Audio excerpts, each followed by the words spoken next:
Et on est de retour pour sa dernière chronique de l'année avant le temps des fêtes. C'est notre chroniqueuse Louise Falcon qui vient nous parler justement du recensement des oiseaux qui se passe à Noël, puis aussi des excursions pour débutants. Là, elle pourra nous en parler en fin de chronique. Mais pour commencer, Louise, bien déjà bonjour. Mon bonjour, Dieu, je m'en allais. Bonjour, mais Jade. bonjour. Ça va? Mais oui, je suis contente de te voir aujourd'hui. Puis là, justement, tu viens nous parler d'un moment fort de l'année pour les observateurs d'oiseaux. C'est le recensement des oiseaux de Noël. C'est quoi ça? C'est tellement une belle tradition.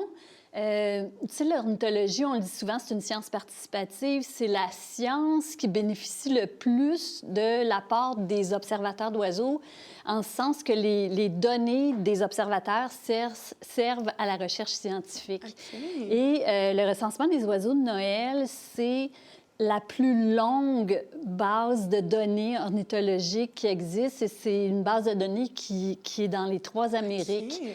Donc, au départ, en 1900, quand le recensement des oiseaux de Noël commence, c'est une réponse à une habitude qui est vraiment déplorable, c'est-à-dire qu'à l'époque qui précède, pour observer un oiseau, il faut le tuer. Il n'y a pas de jumelles, il n'y a pas de guide. C'est donc les collectionneurs dans les musées ou privés qui tuent les oiseaux pour les identifier, qui collectent les œufs, qui collectionnent les œufs. Puis il y a aussi la mode des chapeaux à plumes qui est folle, qui est en train de provoquer l'extinction de plusieurs espèces.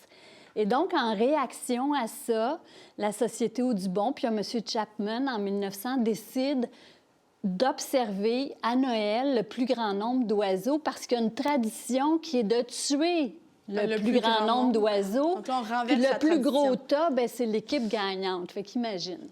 Donc là, en 1900, il y a 27 observateurs qui font le recensement.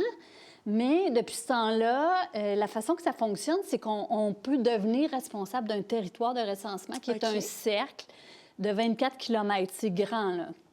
Et entre le 14 décembre et le 5 janvier, on choisit une journée et là, on se divise en équipes et on observe l'ensemble des individus puis des espèces dans le territoire.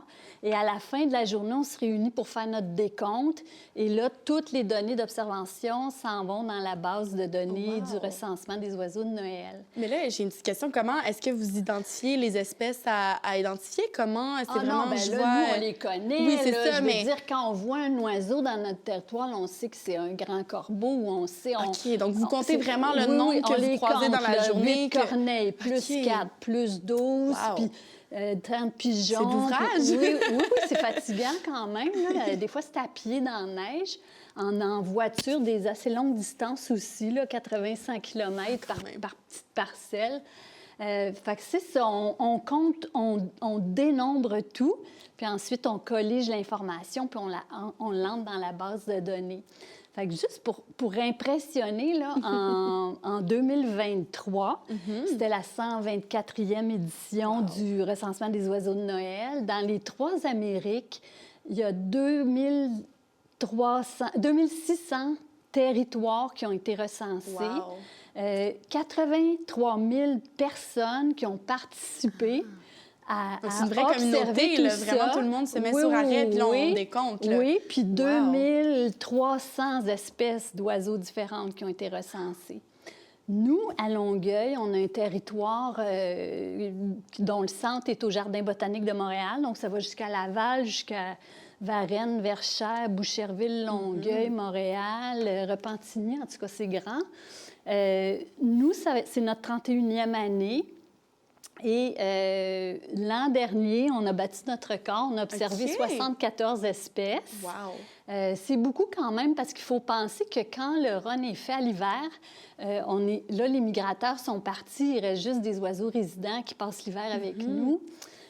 Donc, 74 espèces. On était 55 personnes. Wow. Fait que c'est un moment fort parce que c'est festif. c'est rassembleur. On travaille fort toute la journée, puis à la fin, bien, on se réunit pour découvrir ce que les autres ont vu. C'est très agréable. Puis ça, j'imagine, ça peut pas être monsieur, madame, tout le monde, ou oui, ça pourrait être n'importe qui dit, moi, cette année, je veux participer. Les chefs d'équipe sont des gens qui sont capables de reconnaître l'ensemble des espèces qu'ils vont rencontrer, mais il y a souvent des gens qui se joignent pour le plaisir de découvrir l'activité aussi. Ben oui. Ouais. Ben écoute, un grand merci, Louise, d'être venue nous en parler aujourd'hui. Ça me fait plaisir. Ben oui, et nous, après la pause, on parle de l'actualité avec notre journaliste.